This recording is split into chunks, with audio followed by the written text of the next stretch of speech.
Emili Cortavitarte, buenos días. ¿Qué tal? Buen día. Pues vamos allá. Conectamos con Cataluña, conectamos. A ver, Después de una noche tropical, ¿no?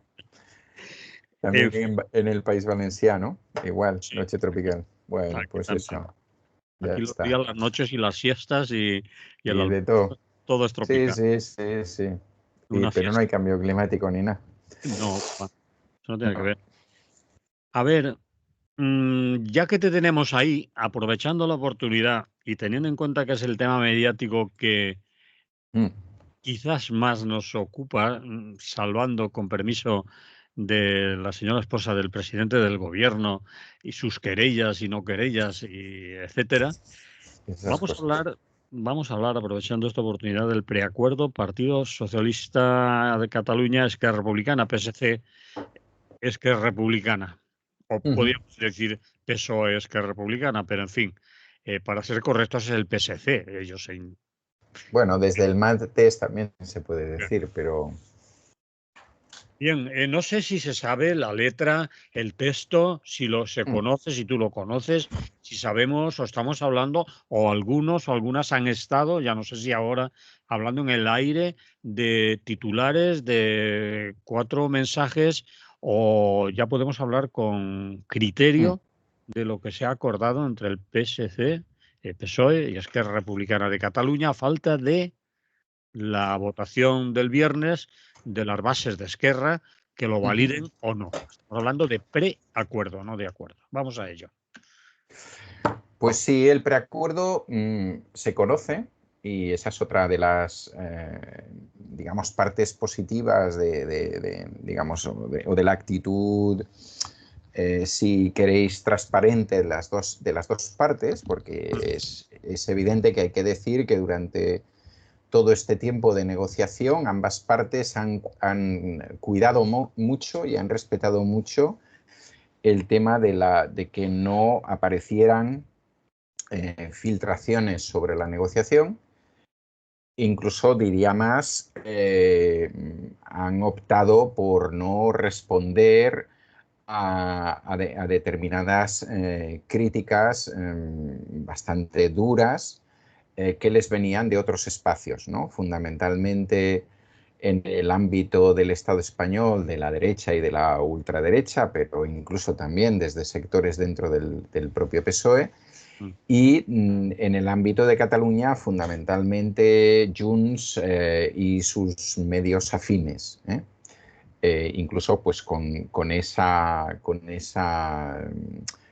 noticia bomba de que Puigdemont pensaba estar aquí, pasara lo que pasara, aunque él esperaba que no le detuvieran, etcétera. Es decir, ha habido actuaciones claras anti preacuerdo, ¿no?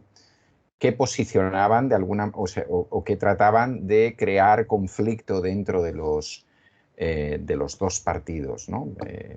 Por recordar algunas cosas, hay un medio en Cataluña pues, que ha llamado ahí ya que sería el 155 presidente, cuando si lo es sería el 133, pero evidentemente 155 en el sentido de que usted también defendió la aplicación del 155, o periódicos, por ejemplo, o diarios en la derecha que ahora consideran que las opiniones de Junts sí son importantes y que por tanto pues, te puedes encontrar una portada en un diario de tendencia de ultraderecha de este país con, por ejemplo, Junts replica una por una todas las medidas del preacuerdo, ¿no? Cuando a Junts hasta ahora le negaban el pan y la sal, lógicamente, y cuando escribían algo era para cargárselos. Pero bien, eso de votar contra el gobierno también tiene sus frutos. Bien, a lo que íbamos. Sí se conoce el texto, es un texto de 24 páginas. Eh, ambos, especialmente Esquerra, porque en ese aspecto el PSC ha mantenido yo creo que una postura bastante inteligente, que ha sido dejar que fuera Esquerra quien presentara el preacuerdo, lo diera a conocer, lo pasara a la prensa y respetuosamente digamos, haga todos los procesos necesarios que tiene que hacer, ¿no? Por tanto, hay 24 páginas, las 24 páginas, digamos que no todas van al meollo de la cuestión, hay la típica literatura de un acuerdo político, ¿no? Sobre la situación, sobre los esfuerzos que se han hecho, etcétera, sobre todo este tipo de cosas. Y luego, pues hay unas cuantas páginas donde sí tenemos el contenido sustancial de los acuerdos, ¿no? Entonces, vamos ahí, ¿no? Y vamos un poco digamos, a lo que, tampoco para no aburrir a las ovejas, vamos a lo que más se está difundiendo, ya se estaba difundiendo sin conocerlo y se sigue difundiendo, no sé si conociéndolo o sin conocerlo. Bien, ¿hay concierto económico para Cataluña? Pues sí y no, ¿no? Es decir, sí que lo que quedaría sería algo muy parecido al tipo del concierto que tiene el País Vasco. Vuelvo a recordar que en el Estado español, antes de Cataluña, si esto se produce, hay 2 conciertos con el Estado, digamos, 2 conciertos económicos que responden, por un lado, Navarra, que es de una tradición mucho más antigua y que tiene que ver con el momento en que España se anexionó a Navarra, etcétera. Por tanto, nos iríamos muy lejos en el tiempo y que se ha ido manteniendo, salvo excepciones en momentos de dictaduras, etcétera. Y Euskadi, o el País Vasco, ¿no? que también lo tiene. No se cita la expresión concierto, ¿no? En ningún momento. Pero podríamos decir que prácticamente se está hablando de alguna cosa muy parecida a lo que ahora mismo hacen Navarra y el País Vasco. Por tanto, una cosa que en España ya se practica, que hasta ahora nadie, o casi nadie, quizás excepto la ultraderecha en algún momento, ha planteado que eso cree ningún tipo de conflicto con el resto de territorios del Estado, ¿no? Pero que parece ser que ahora sí los va a crear. Bien, entonces, ¿en qué consiste ese acuerdo de lo que podríamos llamar un concierto económico? También ha habido momentos en el debate que el PSC ha utilizado la expresión consorcio tributario. Digamos que al final el PSC, por supuesto de acuerdo con el PSOE y con el gobierno, y en este caso no únicamente con la parte del PSOE del gobierno, sino que imagino que también con la parte de Sumar, digamos que la formulación se ha acercado más a eso. Pero para que nos entendamos, en concreto, se creará una agencia tributaria catalana. Esa ya existía, ¿no? No existía. Sí, existe. Es decir, lo que pasa es que esa agencia tributaria catalana, que ahora es muy pequeñita porque atiende, digamos, a esa parte que está transferida a la comunidad autónoma o al gobierno de la Generalitat, como está transferida, ya sabéis, cuando, bueno, la gente que tengáis la posibilidad de hacer la declaración de renta, pues que hay una serie de apartados en el cual se dice, y de esto el 50% va al gobierno del Estado, el otro 50% va a la comunidad territorial, etcétera, o el 46 y el 54, bueno, lo que sea en cada uno de los impuestos, ¿no? Entonces, esa agencia tributaria catalana, que hasta ahora tenía una dimensión minúscula, evidentemente va a tener que tener pues, la misma dimensión, por lo menos, que tiene en estos momentos la agencia tributaria del Estado en Cataluña. Entonces, esa agencia tributaria, no ahora, no inmediatamente, sino en 2026, es decir, de ahora a 2026 se iría conformando. En 2026 recaudaría por primera vez el IRPF, el total del IRPF en Cataluña, y a partir de ese momento, tal y como yo lo entiendo, iría incrementando sus atribuciones al IVA, el impuesto de sociedades, etcétera. Pero ¿cuál es el papel? Emili, en el 100%, es decir, IRPF recaudaría el Sí, 100%, siempre sí, el sí, sí, 100% que sí. estamos hablando. Sí, el planteamiento es, cito textualmente, gestionará, recaudará, liquidará e inspeccionará.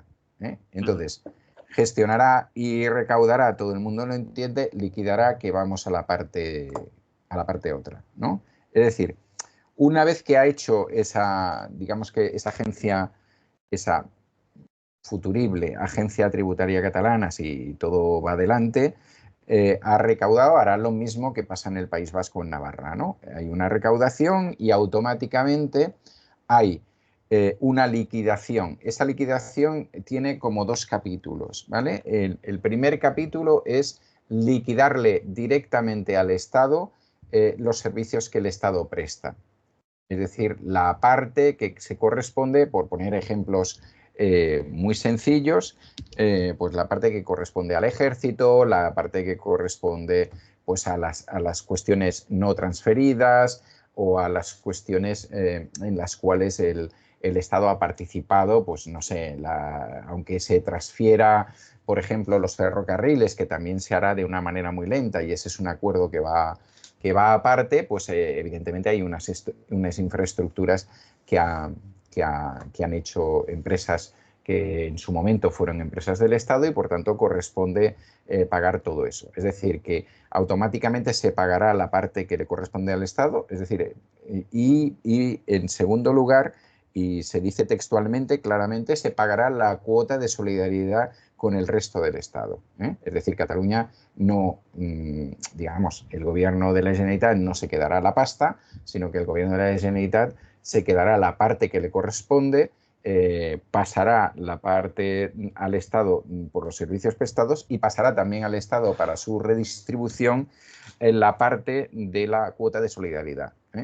Ahí se pone un punto que supongo que lo pondría cualquiera, ¿no? Es decir, si esos acuerdos se hacen en algún otro territorio, respetando la ordinalidad. ¿Qué significa eso?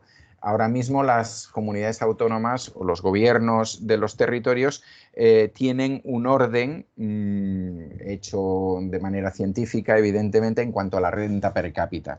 Por tanto, quiere decir que la Generalitat pasará su cuota de solidaridad sin perder su puesto dentro de la renta del orden de la renta per cápita. No sé si ahora Cataluña es la tercera, es la primera, la segunda, la cuarta, no lo sé. Es decir, que en todo caso esa solidaridad tiene que ver con la que se hacía actualmente, ¿no? Es decir, ¿cuál es la diferencia? ¿De qué estamos hablando? ¿De qué diferencia fundamental estamos hablando? Pues de que eso anteriormente lo hacía el Estado, es decir, el Estado central recogía toda la parte de los impuestos de Cataluña, excepto aquellos que le correspondían a la Generalitat, y luego le pasaba a Cataluña la parte correspondiente a la solidaridad y demás, ¿no? En este caso, la recaudación se hace y se pasa a continuación. Peligros, evidentemente, bueno, se podrían, lo que, digamos, los varones del PP están haciendo fundamentalmente y algunos varones del PSOE es aquello, esto rompe con la solidaridad, etcétera, etcétera. Bueno, que sepamos, llevamos bastantes años digamos, en esto que llamamos democracia, pues desde el año 76, 77, si queréis, 78, en lo que tardó en ponerse en marcha los conciertos económicos con el País Vasco y Navarra, funcionando con este sistema y por lo menos que se sepa hasta ahora nadie, Andalucía, no sé, bueno, sus gobiernos, claro, porque Andalucía como tal es simplemente un territorio, o Castilla y León o quien sea, nadie ha dicho, oye, que los vascos no pagan su parte. Y evidentemente una de las cuestiones que más ha recalcado por un lado el PSOE, pero que también en la presentación del preacuerdo ante los medios recalcó la portavoz de Esquerra Republicana, era que por supuesto eso se iba a respetar, absolutamente, que sabían en qué situación estaba y que lo iban a respetar. Entonces, Emili, todo ese griterío, con perdón de la expresión, que algunos varones del PSOE incluidos Lambán y Paje, pero Sí. los del PP seguro están montando con que la caja única, la solidaridad, etcétera, etcétera, que según lo escrito, Bueno, sería según lo escrito, lógicamente en lo escrito no se rompe la caja única, ¿no? Alguien puede especular, bueno, si estos ya intentaron la independencia en su momento, si en otro momento la hacen, no sé qué, no sé cuántos, pero bueno, eso es una especulación brutal, porque ¿qué quiere decir? ¿Que vas a proclamar la independencia después de recoger los tributos? ¿Te vas a esperar al mes de julio, ¿no? Una vez recogido el tributo de todo el mundo y ahí ya con la pasta en tal vas a declarar la independencia y entonces no va a pasar nada? Es decir, la Unión Europea no va a intervenir, el Estado español no va a intervenir. Bueno, es un poco un dislate. A ver, yo pienso que eh, haciendo una reflexión filosófico-política, si me permitís, pienso que en el Estado español desde hace mucho tiempo pues hay una pulsión entre aquellas personas con tendencias federalistas y aquellas personas con tendencias centralistas. Y evidentemente en el mundo político de manera quizás más es decir, de una manera más potente que lo que es el mundo, la sociedad en general, ¿no? O otro tipo de organizaciones sociales, sindicales, etcétera, ¿no? Entonces, bueno, eso ha pasado hasta incluso en etapas de república, ¿no? Donde ha habido republicanos federalistas y republicanos centralistas, tanto en la primera como en la segunda república, ¿no? Yo creo que aquí de lo que estamos hablando fundamentalmente, o sea, al margen de todo lo que hay de político detrás, es decir, que eso significa que el PSOE puede, o que una persona del PSOE, que el PSOE o el PSC en este caso puede optar a la presidencia de Cataluña, que eso puede dar un mayor ligazón al gobierno central, etcétera, aunque también otras problemáticas de las cuales también podemos hablar. Bueno, tiene que ver, es decir, tiene que ver un poco con ese planteamiento, ¿no? Es decir, hay estados europeos que practican este tipo de cosas, ¿no? Entonces me diréis, bueno, ¿y el resto de territorios? Bueno, pues volvemos a estar en lo mismo. El resto de territorios, aparte de criticar a Navarra o al País Vasco o si se consigue a Cataluña, están dispuestos, o sus gobiernos, porque no son las personas, ¿no? Por desgracia, sus gobiernos están dispuestos a entrar en una dinámica de este tipo con todo lo que eso implica, porque claro, Es aquí... decir, estás diciendo que, por ejemplo, los que protestan como Cataluña o Andalucía estarían dispuestos a asumir las competencias de Cataluña Claro, y sí, gestionarlas y gestionar los impuestos claro, y trabajar para eso, claro. porque sabemos, por ejemplo, que los gallegos, Galicia, los gobiernos en Galicia renuncian a muchas de las transferencias que Claro, podían tener porque no quieren claro. complicarse, no quieren trabajar, no quieren gestionarlas ellos, no porque no lo correspondan en el estatuto, que tendrían derecho, Sí, sí, no, sí, sí, claro. renuncian y se dedican a criticar a los que sí lo asumen. Bueno, Claro, es que esa es la típica pregunta que normalmente, porque en general lo hacen detrás de un atril y es un corte de voz de no sé cuánto tiempo y entonces ya lo saco en la tele o en la radio, pero bueno, la típica pregunta que se puede hacer en cualquier comparecencia de presidentes y presidentas de comunidades autónomas, de gobiernos de comunidades autónomas, cuando planteen este tema. Bueno, pero vamos a ver, ¿usted está dispuesto a un planteamiento parecido? O si no igual, exactamente igual, parecido.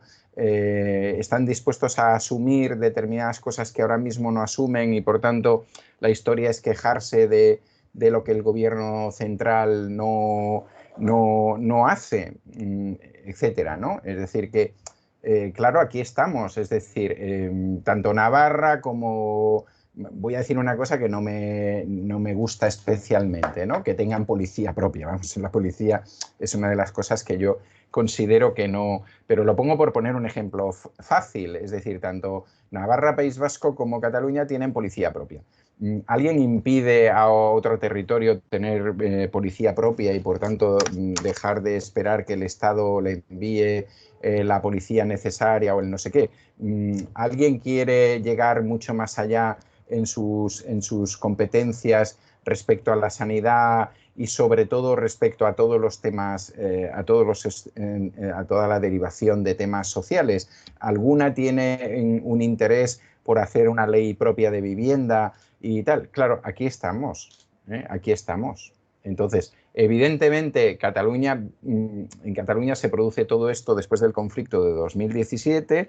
Eso, lógicamente, tiene unas connotaciones, está claro, y es difícil obviarlas, pero de lo que estamos hablando y de lo que yo no sé qué quiere hacer el PSOE a continuación y Sumar y demás, pero yo creo que lo que habría que hacer es, bueno, desde mi punto de vista, eso no mejoraría excesivamente muchos de los déficits que tiene el Estado español, pero evidentemente si fuéramos en tendencia hacia un Estado confederal, pues habría muchas de las cosas que se solucionarían y que la gente se acostumbraría a tener a sus representantes mucho más cerca y a que estos se tengan que implicar mucho más en todas las cosas, ¿no? que afectan a las personas, ¿no?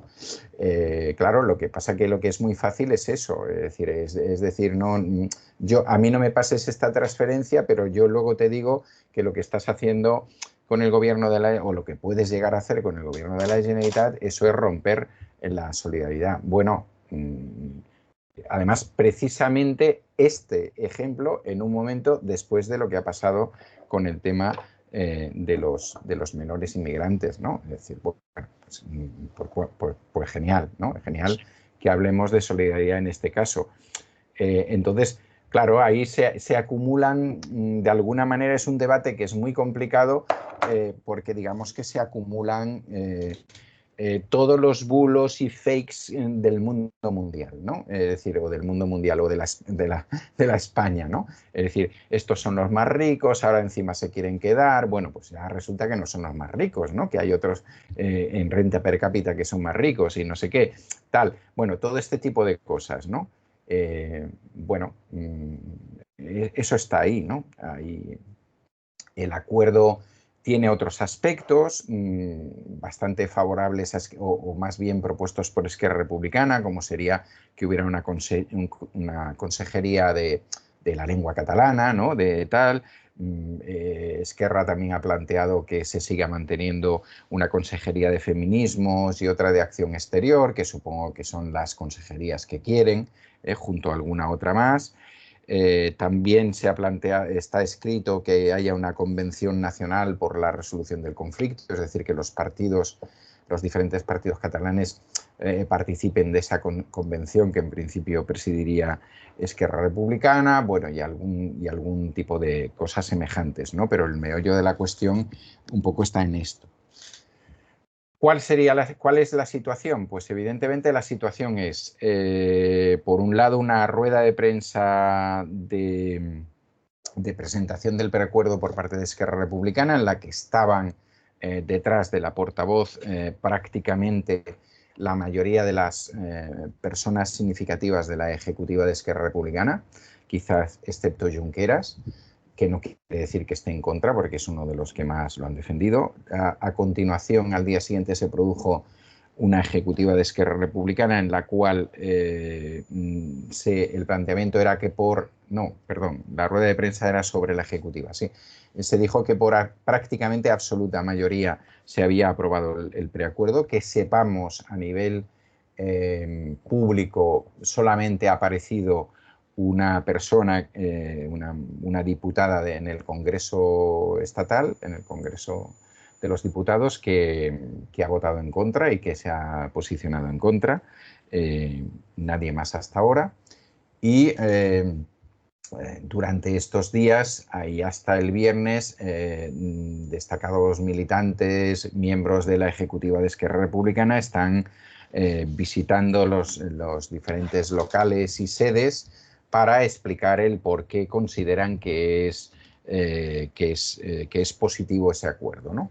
Y bueno, y el viernes existirá una votación de Esquerra Republicana que, o sea, a Esquerra Republicana se le pueden decir muchas cosas, pero es de las pocas organizaciones políticas tradicionales al uso, ¿no? Que hacen, bueno, que hacen referendos entre su militancia. Por tanto, en principio hay unas 8.000 y pico personas que el viernes pueden votar sí o no de manera presencial desde las 10 de la mañana a las 18 horas en las diferentes sedes de Esquerra Republicana y de manera telemática de 9 de la mañana a 20 horas de la tarde-noche. Bueno, pues eso, telemáticamente, ¿no? Es decir, que por tanto Esquerra ha buscado la manera que nadie pueda interpretar que no se le deja participar o que no se le deja decidir y demás. Con lo cual, pues si el acuerdo se produce, evidentemente habría que reconocer que Esquerra es quien más ha condicionado su respuesta a la respuesta de sus militantes, ¿no? Bueno, Sí, desde las cosas que prevés que pueda pasar, si quieres utilizar la bola de cristal, y la segunda, el papel en todo esto de Junts y Puigdemont, ¿qué va a pasar con ello? Si se acepta y todo esto va para adelante, pero se nos apura el tiempo para que respondas lo más brevemente. Bueno, lo más rápido. Sí. Dentro de Esquerra hay aguas revueltas, como ya os expliqué. La diferencia con la situación de la pregunta, para mí, y me arriesgo, creo que es que ninguno por suerte, en este caso, por suerte para tirar para adelante el preacuerdo, nadie ha puesto en cuestión a la gente que ha estado negociando, el grupo negociador, y hasta ahora, por lo menos a esta hora, digamos que las dos fracciones que se pueden enfrentar en los próximos meses en la elección de la presidencia del partido están completamente de acuerdo con el preacuerdo, ¿no? Por lo tanto, la política en Cataluña, y sobre todo cuando se hace eso de bajar las bases, que yo creo que es sanísimo, es bastante espectacular, pero yo diría que es probable que salga, lo más probable es que salga el preacuerdo. Junts ha quedado de alguna manera desencajada, ¿no?, ante esta situación. Y bueno, y ante eso, pues los típicos golpes de efecto de Junts, ¿no? Esa idea de que Puigdemont va a venir en el momento en que, si se hace en el momento en el que en el Parlamento se vaya a plantear. Sí, bueno, y evidentemente mucha animadversión por parte de los medios más cercanos a Junts. Realmente creo que la gente de Esquerra lo está pasando mal en este momento, pero digamos que las jugadas maestras de Junts pues también tienen sus finales, ¿eh? Aunque no sabemos cómo va a acabar esto, pero también tienen sus finales y bueno, y este podría ser uno. Decía que ponemos música aquí, ¿te parece? De acuerdo, perfecto, sí. Seguimos en Radio Clara, es lo que hay. Estamos hablando con Emili Cortavitarte, está en Cataluña, y después de la primera parte que hemos dedicado al preacuerdo del PSC y Esquerra Republicana y lo que puede suceder a partir de este viernes que se pronuncien las bases de Esquerra, vamos con otra información que obviamente no tiene la cobertura mediática ni de lejos que ha tenido este preacuerdo, o que va a tener y va a seguir teniendo, y es que se ha celebrado el primer encuentro del anarquismo especificista, bueno, no sé si lo dice bien, de la península. ¿Cómo especificista? Especificista, sobra una cici. Sí, ya encima lo he escrito mal, sí. Por eso No pasa nada. Es que ya entiendo que antes era más fácil, anarquismo social y organizado, pero bueno. Vale. Luego lo explico. Primer encuentro del anarquismo especificista de la península ibérica, es decir que Anda. vais más allá, queréis anexionaros a Portugal. Esto es No, que va. ¿Qué va? Es poco broma, pero me decías que no había habido representantes a micrófono cerrado de Portugal, pero que algún gallego hacía de representante, que se había puesto una camiseta de Portugal para traer a sus hermanos al encuentro. Bien, vamos fuera de las bromas. Cuéntanos primero lo que es eso del anarquismo especificista. Bueno, los que somos más viejos, Sí, recordamos que las organizaciones específicas ya sea sí, existían en el sí. movimiento libertario anarquista, Mm, y mm, la más conocida sería la Federación Anarquista Ibérica, la mm. FAI, que es una organización específica del anarquismo. Pero, en fin, estamos ya muy lejos de aquellos años y cuéntanos Sí. de qué va eso. Sí, bueno, el especificismo que hasta hace poco a nivel del Estado español, cuando nos nombrábamos, hablábamos de anarquismo social y organizado, pero la verdad es que digamos, estos adjetivos se pueden aplicar a más gente, ¿no? Y entonces, para que quedara un poco claro, si quieres, primero explico las bases, los aspectos fundamentales y luego explico un poco la trayectoria histórica, ¿no? Me parece Eh, perfecto. Mm.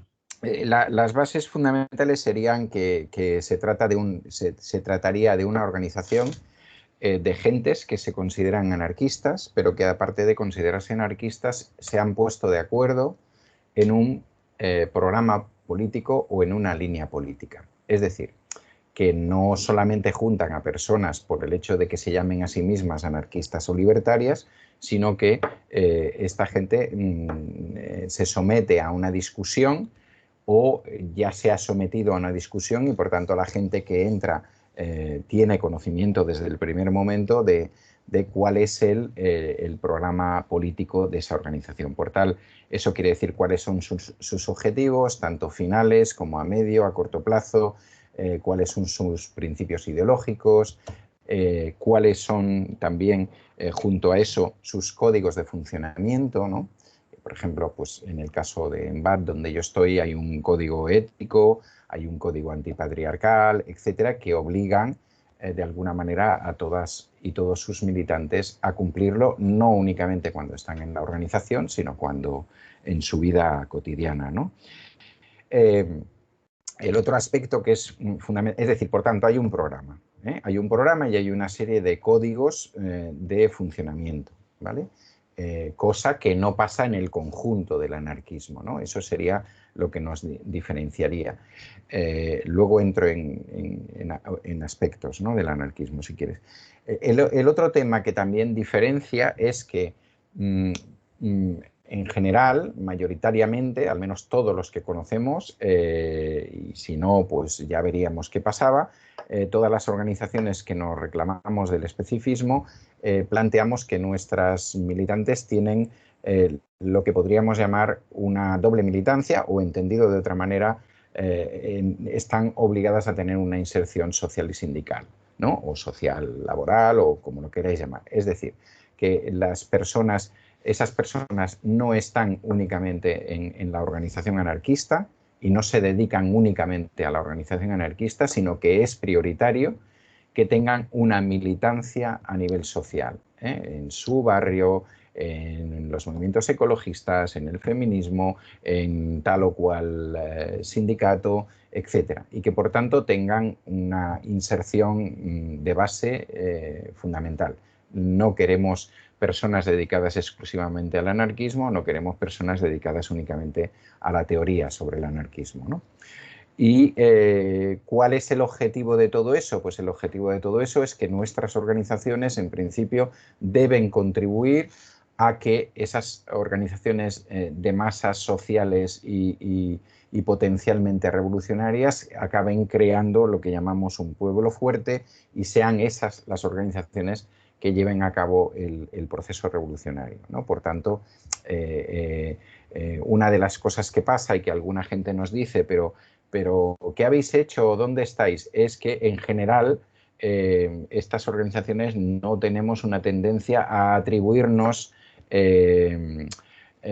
cosas que se han hecho como organización, sino más bien cosas que se hacen a través de aquellas organizaciones sociales en las que estamos inmersas, ¿no? ¿Cuál es el origen histórico de todo esto? Pues empieza con Bakunin y su Alianza por la Democracia Socialista en 1868. Tiene mucho que ver con lo que opinaba Malatesta de cómo debían estar organizadas las personas anarquistas. Históricamente tiene que ver con el planteamiento que hace Flores Magón en México a principios del siglo XX, en la primera década del siglo XX. Tiene que ver con la plataforma Dielo-Truda que hacen las Magno y los ucranianos, los anarquistas ucranianos que se han tenido que refugiar en Francia por el exilio. Tiene que ver con la Federación Anarcocomunista Búlgara de los años 40, ya del siglo XX. Tiene mucho que ver, y recomiendo para la gente que quiera entenderlo un poquito mejor, el manifiesto comunista libertario de Georges Fontenis en el año 1953. Georges Fontenis era en ese momento el secretario general de la Asociación Internacional Anarquista. Y en tiempos más modernos, y el ejemplo sería pues, a partir de la Federación Anarquista Uruguaya, que se desarrolló en los años 50, 60, etcétera, y que sigue en la actualidad, que fue la que de alguna manera modernizó este planteamiento de ese anarquismo organizado, estructurado, etcétera, ¿no? A partir de la FAU, de la Federación Anarquista Uruguaya, eso se fue extendiendo a Brasil, a Argentina, a Chile, y de ahí de alguna manera saltó a Europa y al resto de continentes, de manera que en estos momentos, por lo menos en BAT, Organización Libertaria de Cataluña, formamos parte de una coordinadora internacional que tiene organizaciones, a veces varias, porque creemos en el federalismo, generalmente no se producen organizaciones de ámbito estatal con el mismo nombre, la misma estructura, etcétera, pues en sitios como Sudáfrica, Australia, Nueva Zelanda, Brasil, Argentina, Uruguay, Chile, Colombia, Estados Unidos, Gran Bretaña, Francia, Italia, Suiza, España y así. No sé si de aquí queda alguna duda de esto primero que he explicado. Me queda bastante claro. Estamos hablando, vale. Has nombrado a EMBAT, es decir que... Sí, aquí el ejemplo sería EMBLAD, pero podría ser pues la federación, para alguien que le interese, bueno, pero voy a ver otra cosa, pues la OCL, Organización Socialista Libertaria de Brasil, podría ser la Federación Anarquista de Rosario, por ejemplo, en el caso de Argentina, podría ser la UCL, la Unión Comunista Libertaria, en el caso de Francia. Todas ellas tienen webs, se puede entrar. Esto no es una obra masónica ni nada por el estilo. Y secreta, no necesita infiltración policial para saber qué. Bueno, a ver, hay cosas que a lo mejor no se escriben y tal, pero... Bueno, para no dar demasiadas pistas, ¿sabes? Pero bueno, pero que quiero decir que actuamos a cara descubierta, sí. Ya que he nombrado a EMBAT y Cataluña y la organización a la que tú perteneces, y que EMBAT tiene su página web, y ya hemos hablado de EMBAT muchas más veces aquí en la radio, creo que mucha gente la conoce, en el Estado español y en Portugal, ya que hemos hablado de Península Ibérica, si conoces, sí. ¿hay otras organizaciones de este tipo, de claro, anarquismo específico?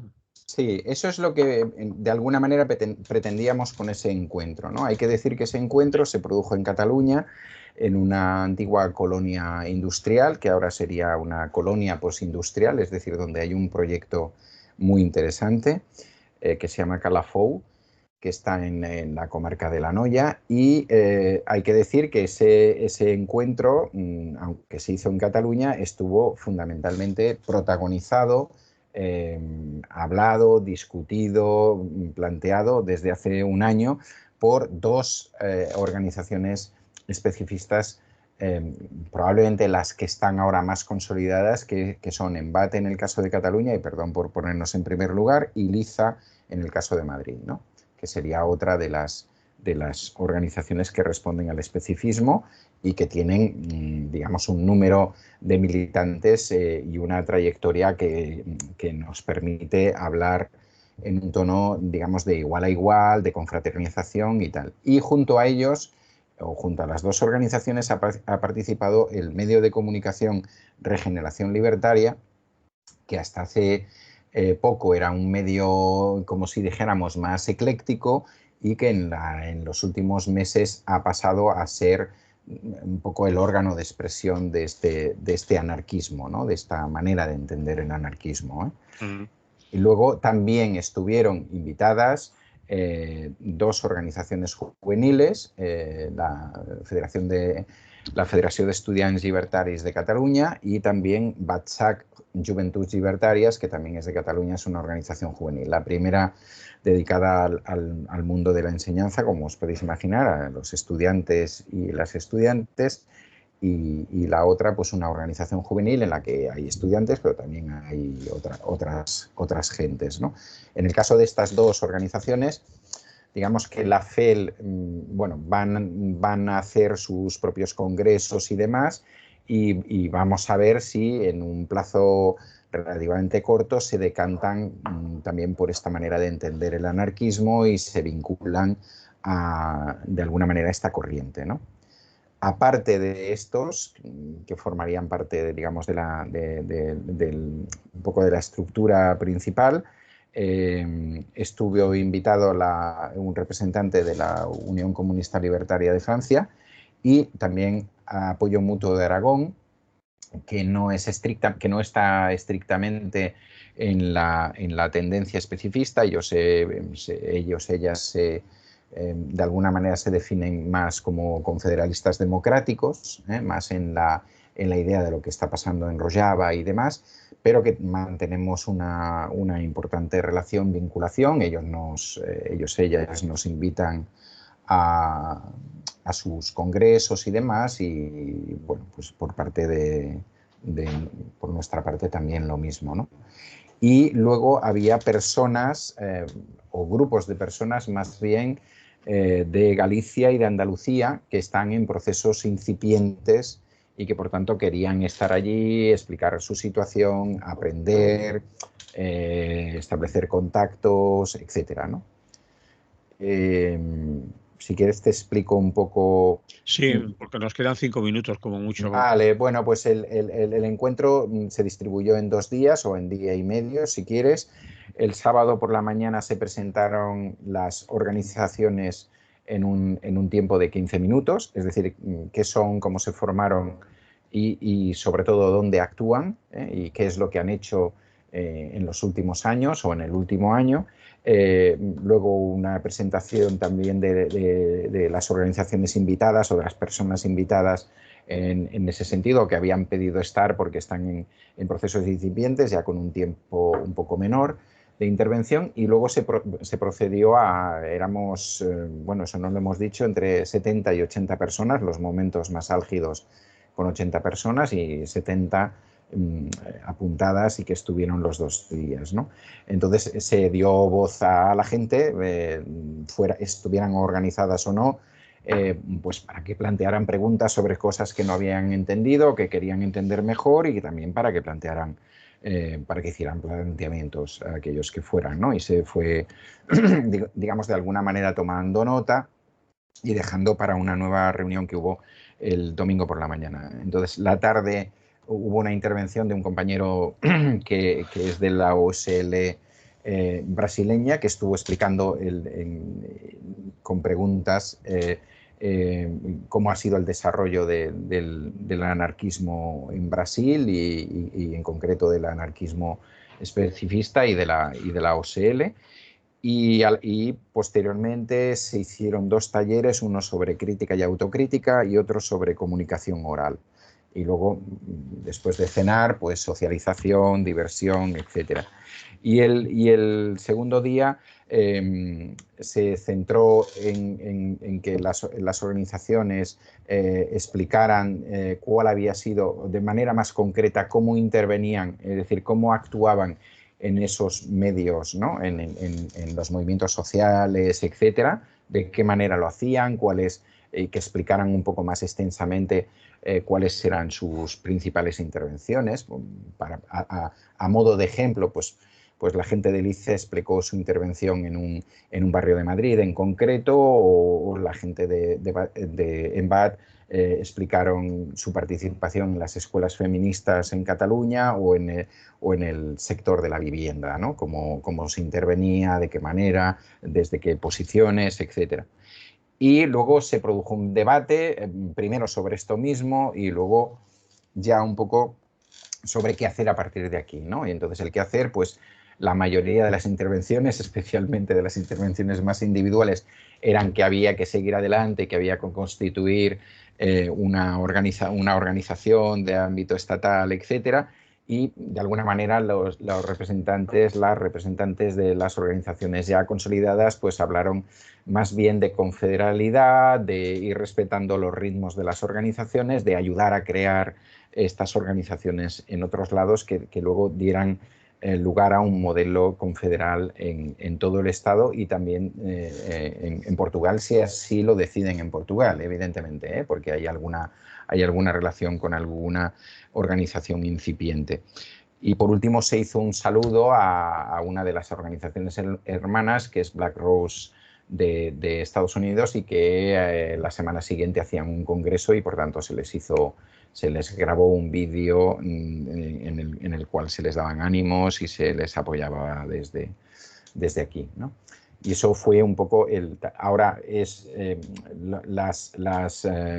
digamos, las impresiones, tanto las impresiones, las preguntas y todo lo demás, en el caso de las dos organizaciones más consolidadas, se vuelven a nuestras asambleas, a nuestros elementos de decisión para que se tengan en cuenta y se analicen por parte de todo el mundo, porque alguna gente no estuvo. Y bueno, en principio lo que parece claro es que esta labor de coordinación que hemos empezado entre LIZA y EMBAT y Regeneración Libertaria se va a seguir, se va a profundizar y se va a ampliar a otros territorios del Estado, ¿no? Desde esta base no paternalista, ¿no? De esto es lo que yo ya he hecho y esto es lo que está bien, pero sí solidaria en el sentido, pues bueno, pues si necesitáis un programa político o por lo menos ver cómo es un programa político, aquí tenéis el nuestro y vosotros discutís si vosotras, discutís si este programa es el adecuado para Andalucía o para el País Valenciano o para donde sea, ¿no? Teniendo en cuenta pues no exactamente la división del país en comunidades autónomas ni ninguna de estas cosas, sino la variedad que tenemos.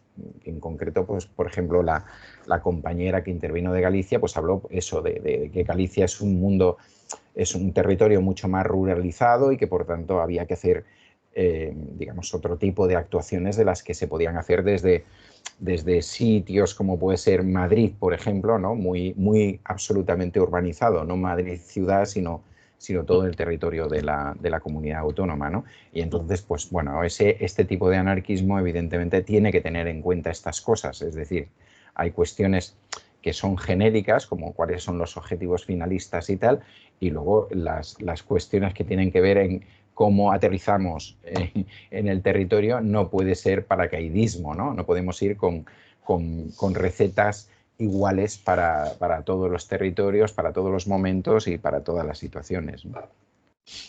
Muy bien, una última para que me responda muy breve. Desde que hemos hablado de EMBAT hace años ya y después un poco no hemos vuelto a seguirlo desde aquí, desde Radio Clara, la gente que nos haya oído, incluso para quien te está preguntando, ¿la cosa va a más, va a mejor, hay más organizaciones, más interés o está la cosa parada? Sí.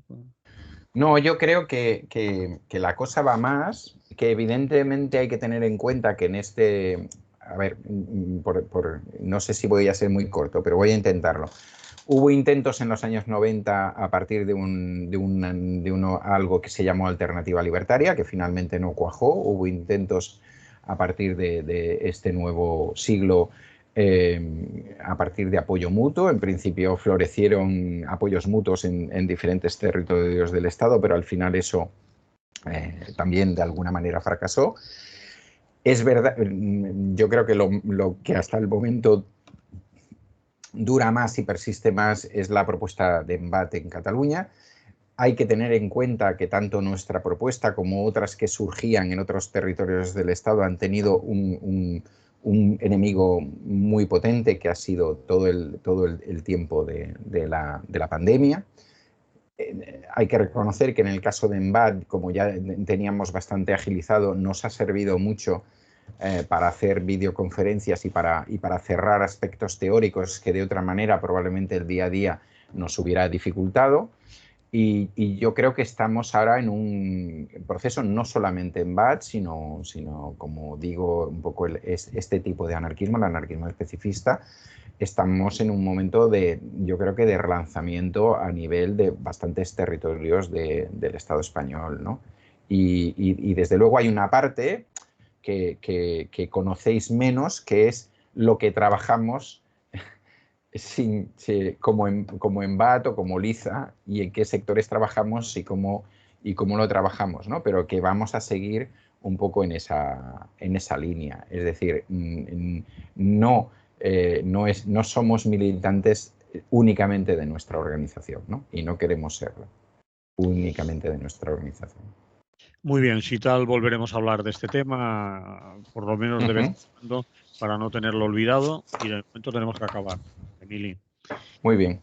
No, una última cosa, recomiendo a la gente también, he dado algunos datos de si a alguien le interesa, bueno, a través de internet se puede conectar con Regeneración Libertaria y puede ver, más o menos también hay un artículo un poco sobre el encuentro, pero hay artículos anteriores que van tanto sobre temas digamos, teóricos como sobre temas prácticos. Es una buena manera de ir haciendo un seguimiento, porque ahí un poco aparecerán noticias tanto nuestras como de LIZA, como de otros territorios, ¿no? Si alguien tiene interés por seguir esta corriente del anarquismo y por ver lo que va haciendo, ¿eh? Aparte de entrar en las otras webs que os he dicho de organizaciones internacionales, que también lo podéis hacer. Muy bien, pues dicho esto, pues nos volveremos a oír quizás ya, si no pasa nada en septiembre, porque nos vamos de vacaciones para superar la canícula y que no nos pase nada, ¿vale? Vale, pues muy bien. Pues eso le deseo a todas. Muy buenas vacaciones. Si tenéis derecho a tenerlas o posibilidades de tenerlas, y si no, aquí nos encontramos en septiembre. Un abrazo muy fuerte. Mucha salud.